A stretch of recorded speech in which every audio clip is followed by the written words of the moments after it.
Look at me. Good afternoon, everyone. My name is Nicholas Miller. I teach 4th grade writing and science. This is my first year teaching science, but I've taught writing for a couple of years now, and I feel like I've got a pretty solid process for Bellringer for a warm-up for students to come in and do at least one star-like multiple choice question each time they come into my room. It serves as a great opportunity for me to do some informal assessment so that I can track students on who is understanding certain concepts and who may need me to have a conference with them. So the way that the writing STAR test is set up in the state of Texas is there's the revising and editing portion, which tends to be about 20-something multiple choice questions, and then there's the composition. So a student can do pretty poorly on the composition. They can get a 1 or a 2. And if they've been highly successful on the revising and editing portion, the multiple choice portion, then their score will be balanced. So a student can pass the STAR test if they've done fairly well on the multiple choice part and maybe not so well on the composition. I'm a big advocate for students doing well on the written part, but the multiple choice is an easy thing to tackle each day to try and build knowledge and skills of and have an opportunity to spiral through concepts that a teacher may have taught. So every day in my class, we start off the first 10 to 15 minutes with a Bellringer, which is a multiple choice star-like question that students take, and it is assessed, it's graded, it's put into my grade book every day. Now I may not officially put a grade into the grade book, but I put a check or an X whether or not a student understood a concept. So students come into the classroom and they grab a note card, and on this note card students are responsible for putting their vocab words for the week, which is something they have to do as part of our district. They put the vocab words and the date, as well as their first and last name and how they're feeling. So an example for my card, it says September 18th, 2017, and it says Mr. Miller, and it says that he's feeling pumped. That's just a way for me to check in with my students to see if there's anything I need to talk about with them that might be going on in their personal lives.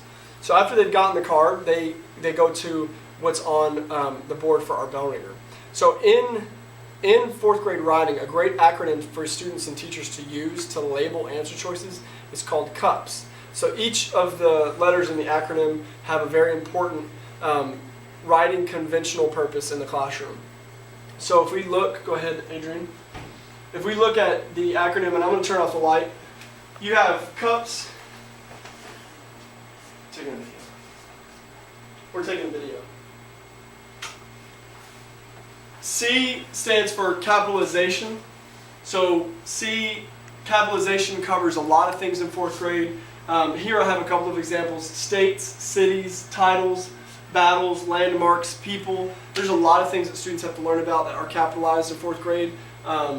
It usually takes me about 2 weeks to cover it, and then we spiral through the rest of the year.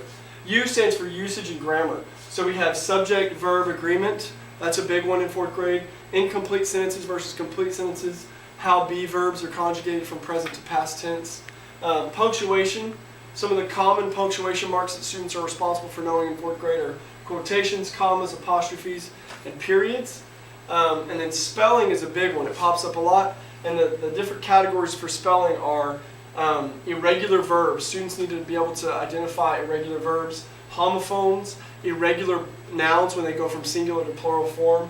And then they throw in a lot of sight words, words that should be typically spelled correctly in 4th grade, and words that are generally misspelled they'll include in the examples. So Adrian, if you'll go ahead and go to our example slide. So this is what our PowerPoint slide looks like after we've finished the Bellringer and we have a student teacher who's reviewing the answers with the class.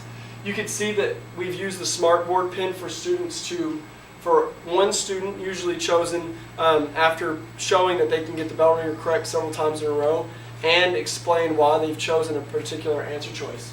So our sentence 15 says, "Did you notice that Mr. Miller shaved his face?" Mark whispered quietly to his neighbor.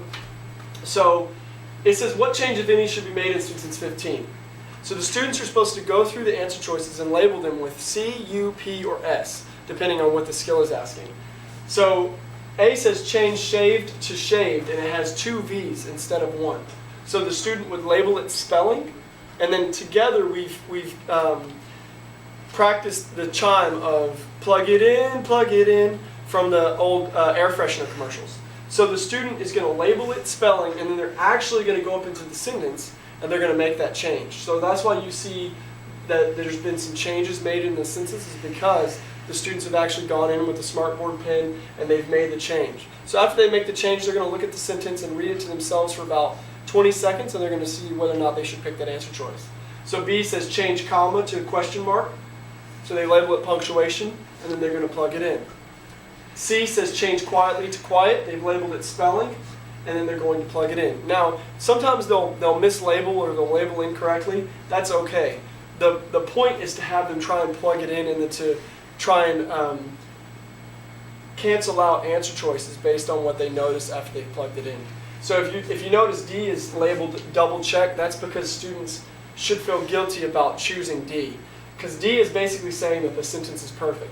And I tell my students about 9 out of 10 times the sentence is not going to be perfect. There might be that one rare occasion where they put a perfect sentence and they want to see if you can tell that it's perfect.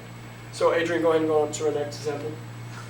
So our next example says, Sharon called upstairs, Martin's going to miss the bus if he doesn't meet them there on time.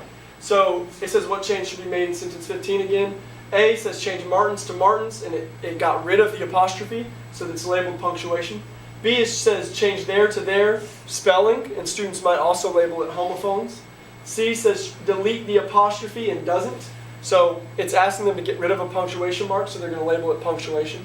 And D says change meet to meet, and it's spelling, and they may also label it homophone. So after the students label, they're going to plug in and they're going to see which change makes the most sense. Here, the answer choice D makes the most sense because it says change meet, like eating meat, to meet like two people coming together to meet. So in this PowerPoint, there are 100 examples of multiple choice questions that you could use once every day. And so it usually takes about 15 minutes. I give the students 5 minutes to complete it.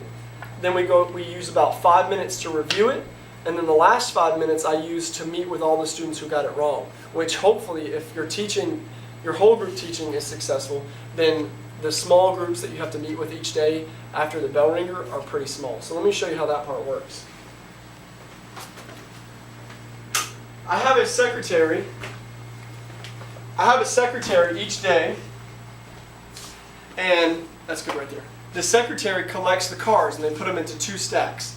They look through it, they explain to me what the correct answer is, and then they sort them into a stack of a stack of correct answers, and a stack of incorrect. So I come over and I take the incorrect stack and I look through the possible answer choices that the students may have picked. The students as a whole get about a 3-minute brain break, and I use that time to meet with the students who got it wrong. So Hayden, come a little bit closer. So this is called a Bellringer review. In a Bellringer review, I have this card holder that has different categories for students to practice. So if I look at answer choice B and it says change take to took, and a student didn't pick that answer, it means they need to work on irregular verbs. So I may pull a stack of cards from irregular verbs that have them given an opportunity to practice irregular verbs. So feed becomes fed, leave becomes left. So a student may practice this for about 1.5 minutes.